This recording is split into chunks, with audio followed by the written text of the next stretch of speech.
Welcome to Man Does Tech, where I solve the problems you didn't even know you had.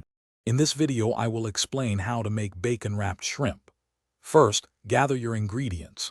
Select large, fresh shrimp, ensuring they are peeled and deveined but leave the tails on for a nice presentation. Next, par-cook your bacon. Lay thin-cut slices on a baking sheet and bake for about 5 to 8 minutes at 400 degrees Fahrenheit until it's flexible, not crispy. This step ensures both the bacon and shrimp cook perfectly. Now let's add some flavor and get wrapping.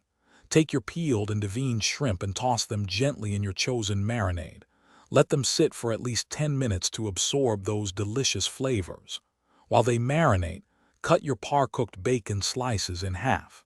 Then, carefully wrap 1/2 slice of bacon around the center of each shrimp, securing it firmly with a toothpick. This keeps everything together during cooking. It's time to cook these delicious bites. Preheat your oven to 400 degrees Fahrenheit.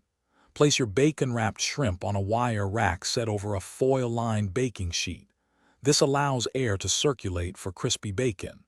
Bake for about 5 to 7 minutes, then carefully flip each shrimp. Continue baking for another 5 to 7 minutes until the bacon is golden and the shrimp are pink and opaque. For that extra crispy finish, you can briefly broil the shrimp for 1 to 3 minutes, watching closely to prevent burning. Your bacon-wrapped shrimp are ready when the bacon is beautifully crisp and the shrimp have turned a vibrant pink and are opaque throughout. Carefully remove the toothpicks before serving.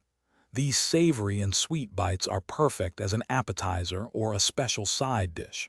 Enjoy your homemade creation. Thanks for watching. If you found this helpful, don't forget to like and subscribe.